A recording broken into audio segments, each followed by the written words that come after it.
एक लड़की जो इंजीनियर बनने चली थी, लेकिन किस्मत उसे ले आई इंडियन टेलीविजन के सबसे बड़े हिस्टोरिकल किरदार तक। सक्सेस के पीक पर आकर अचानक इंडस्ट्री से ऑलमोस्ट गायब हो जाना, ना कोई स्कैंडल ना अफेयर। तो फिर सवाल ये है कि परिधि शर्मा ने स्पॉटलाइट से दूरी क्यों बना ली। आज हम बात करेंगे परिधि शर्मा की सक्सेस, साइलेंस और सबसे बड़ी सच्चाई के बारे में। तो चलिए शुरू करते हैं। परिधि शर्मा का जन्म 1990 नागपुर महाराष्ट्र में हुआ। एक middle class family, normal upbringing, कोई फिल्मी बैकग्राउंड नहीं। उन्होंने बीबीए किया, फिर एमबीए किया क्योंकि उनका माइंड क्लियर था।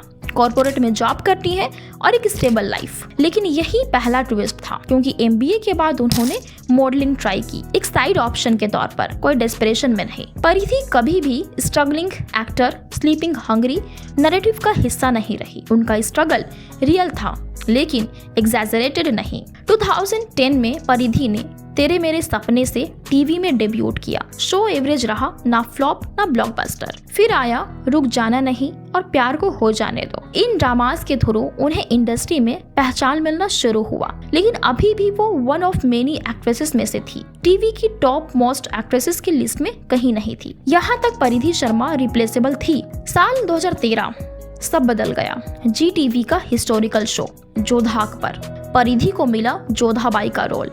और ये रोल कोई नॉर्मल डेली सॉप नहीं था, ये था टीआरपी का मॉन्स्टर, क्योंकि इस शो ने इंटरनेशनल पॉपुलैरिटी पाई, परिधि को हाउस होल्ड नेम बना दिया, उन्हें टीवी की टॉप एक्ट्रेसेस में खड़ा कर दिया। लेकिन यहीं से कंट्रोवर्सी भी शुरू हुई, क्योंकि कुछ ग्रुप्स ने शोज पर आपत्ति जताई जोधा अकबर की हिस्टोरिकल एक्यूरेसी को लेकर। परिधि पर्सनली टारगेटेड तो नहीं थी, लेकिन फेस वही थी। बैकलैश भी उन्हें झेलना पड़ा। शो खत्म होने के बाद परिधि ने कुछ सिलेक्टिव शोज ही किए, फिर धीरे धीरे लो विजिबिलिटी में चली गई और यहीं से ऑडियंस ने मान लिया कि करियर खत्म हो गया। लेकिन रियलिटी कुछ और थी।